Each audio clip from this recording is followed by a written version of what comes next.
Ya, hari yang ditunggu-tunggu telah tiba dan kali ini kita akan langsung fokus dengan Jackson Hole Symposium, tepatnya puncaknya adalah di pidato Powell. Kira-kira apa yang akan disampaikan? Dan ada beberapa catatan mungkin yang perlu kita tinjau terlebih dulu sebelum kita memasuki skenario yang mungkin bisa kita manfaatkan seperti yang kemarin sempat kita bahas. Ini adalah alasannya. Oke, faktor penggerak market sebetulnya ada beberapa hal atau beberapa catatan selain geopolitik, tapi ya berhubung geopolitik tersebut juga memang tidak ada perubahan yang signifikan, jadi saya akan abaikan terlebih dulu. Dan kita akan fokus dengan segala sesuatu tentang Powell dan juga Federal Reserve. Oke, ada berita terkait dengan Trump yang ternyata langsung menyurati Powell untuk segera memecat Lisa Cook. Ini kaitannya dengan kasus yang menimpa atau tuduhan yang menimpa Lisa Cook, gubernur bank sentral atau gubernur Fed, yang ditengarai terkait dengan hipotek atau penipuan hipotek. Nah, kemudian yang kedua adalah tentunya ini kaitannya dengan penantian dari para pelaku pasar seluruh dunia yang menantikan terkait dengan pidato Powell. Nah, itu sebabnya kalau misalkan teman-teman perhatikan dari pergerakan market sebetulnya tidak ada perubahan yang berbeda ataupun signifikan ya. Kaitannya dengan emas yang bergerak naik tapi kembali turun, tapi juga cenderung stuck di tengah atau terjebak di tengah. Demikian pula dengan indeks saham. Walaupun kita kategorikan ada penurunan di sektor teknologi, tentunya hal tersebut terlepas dari ekspektasi apa yang akan disampaikan oleh pidato Powell nanti malam, melainkan terkait dengan sektor teknologi yang berhubungan dengan Nvidia. Ya, kemarin kita sudah sempat singgung, jadi saya sedikit tidak akan terlalu kupas terlalu panjang terkait dengan hal tersebut, tapi mungkin di live streaming nanti sore kita akan coba lihat apa yang bisa kita lakukan terkait dengan berita tersebut. Oke, kita lihat di sini terkait dengan Lisa D. Cook. Inilah terkait dengan penipuan hipotek yang dituduhkan oleh Trump. Dan kaitannya dengan hal ini, ternyata sudah ada rencana ataupun agenda untuk memecat, tapi sayangnya di sini Powell ternyata ada posisi yang lemah ya. Dari Powell tidak mungkin untuk melakukan pemecatan walaupun sudah didesak atau disurati oleh Trump. Dalam hal ini, masa jabatan normalnya sampai 2038 dan kalau misalkan ternyata ini berlanjut untuk masalah pemecatan, saya rasa mungkin ini akan menjadi masa yang bisa dibilang cukup singkat ya. Apalagi Lisa ini ditunjuk oleh Biden kurang lebih tahun 2022. Jadi kalau misalkan rencananya 2038 cukup panjang, ternyata bisa dipersingkat menjadi 2025. Itu pun kalau terjadi pemecatan dan terbukti bersalah. Nah, permasalahannya adalah menurut Powell dia tidak bisa memecat itu dikarenakan Lisa sendiri dipilih atau ditunjuk atau lebih tepatnya mungkin disahkan oleh Senat. Sehingga tidak mungkin seorang ketua Federal Reserve memecat gubernur bank sentral. Nah, tapi hal ini mungkin akan berujung lagi kepada Trump. Kalau Anda ingat beberapa waktu lalu sempat terjadi pemecatan ketua BLS setelah rilis data yang ada hubungannya dengan intervensi ataupun mungkin semacam revisi dari data non-farm yang terlalu jomplang dari level 147.000 menjadi 14.000 sehingga akhirnya memutuskan untuk memecat ketua BLS saat itu. Nah, kalau misalkan ini terjadi kembali, mungkin kita akan lihat reaksi ataupun respon market yang bisa dibilang sudah diredam.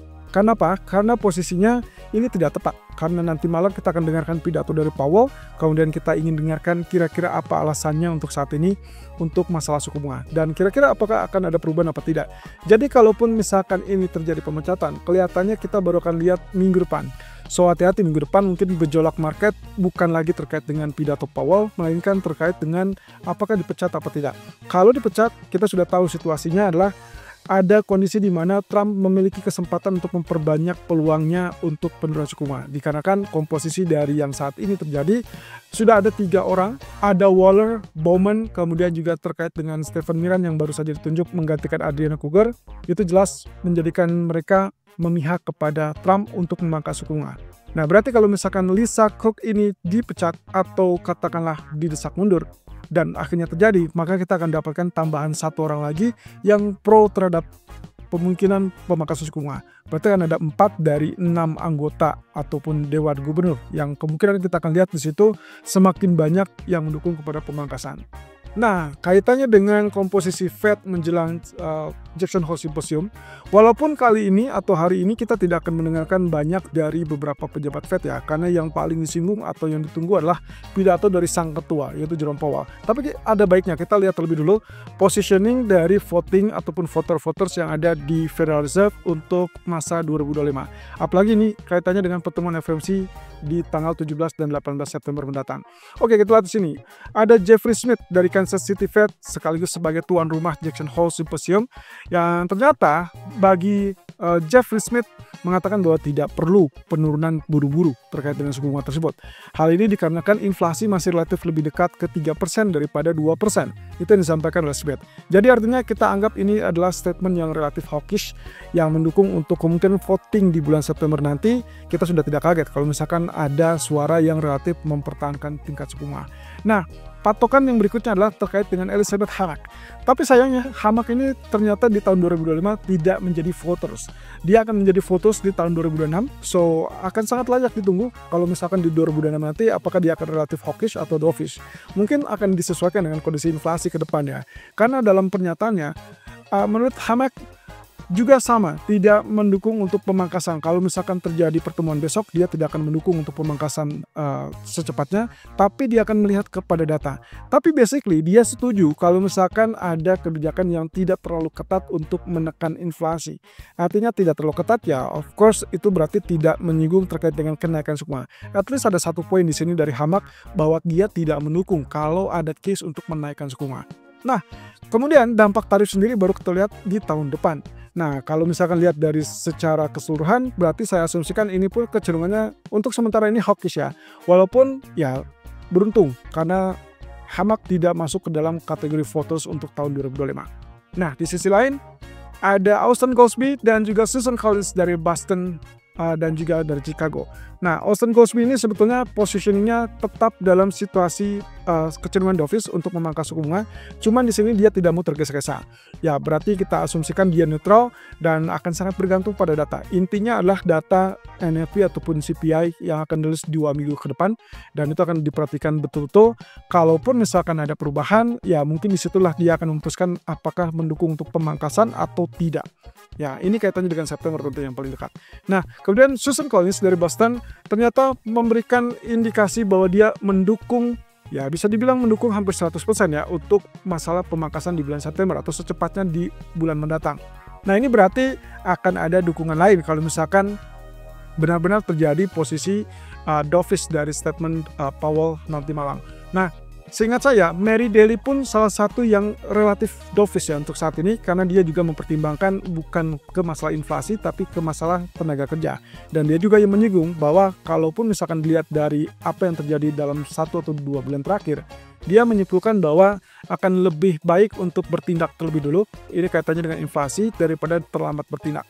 Ya walaupun dengan kata lain dia juga tidak masuk voter ya, hanya saja di sini mungkin akan ada pertimbangan dari Powell dan beberapa waktu terakhir dalam FOMC meeting, ya katakanlah kategorinya mungkin dari beberapa meeting terakhir ya. Mary Daly ini sempat disebutkan oleh beberapa wartawan sebagai perpanjangan tangan ataupun perpanjangan lidah dari Powell. Cukup menarik ya. Berarti kalau 2 bulan terakhir Mary Daly kecenderungannya ke arah dovish, ada kemungkinan nanti malam kemungkinan ya bisa saja Powell akan kecenderungannya ke arah dovish. Walaupun dengan catatan belum tentu dia akan secara eksplisit menyampaikan tentang September. Ya, pada ujungnya kita akan lihat di sini adalah dilema. Jadi ada conditioning yang dimana Powell akan terbentur dengan 2 kepentingan. Pertama, kepentingan dari Fed itu sendiri, yaitu dia harus mengedepankan integritas dari Federal Reserve. Tentunya dengan masa jabatan terakhirnya sampai 1 tahun ke depan, bulan Mei 2026, itu pun kalau selamat, maka kemungkinan dia ingin memberikan citra positif dan ingin memberikan legitimasi kepada penerusnya bahwa Fed itu bukan untuk diobok-obok oleh politik dan dia akan menekankan kepada integritas ataupun independensi. Nah, itu berarti kalau misalkan yang dipilih adalah untuk melakukan hal tersebut, berarti otomatis kemungkinan dia akan yang pertama bisa saja bertindak sesuai data ekonomi. Artinya probably kalaupun dia memutuskan untuk cut rate, itu adalah landasannya bukan karena desakan, bukan karena tekanan, tapi karena data ekonomi. Itu sebabnya ada kemungkinan dia akan menyampaikan tidak secara eksplisit masalah September, tapi mungkin dia akan menyampaikan terkait dengan tergantung kepada data.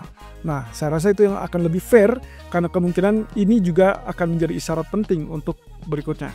Nah, kemudian kalau misalkan dia playing safe, berarti dia menyelamatkan diri. Artinya mungkin jabatan dia masih tetap bertahan sampai bulan Mei 2026. Tapi masalahnya ini akan membuat dia ya bisa dibilang citra negatif bagi Federal Reserve secara keseluruhan. Karena dianggapnya terganggu ataupun bisa didesak oleh pemerintahan atau dalam kata lain politik. Nah, tapi kalau misalkan ini mengikuti, ya walaupun dengan catatan bahwa dia tidak yakin bahwa inflasinya sudah beres ataupun sudah selesai, tiba-tiba dia mengumumkan terkait dengan pemangkasan di bulan September, maka ini patut dicurigai sebagai tindakan yang mungkin dalam tekanan. Nah, apapun itu, sebenarnya kita sempat bahas ini di live streaming ataupun di live talk show kemarin di hari Rabu. Silakan Anda cek kembali tayangannya, rekamannya di channel YouTube Agrolina Futures Official.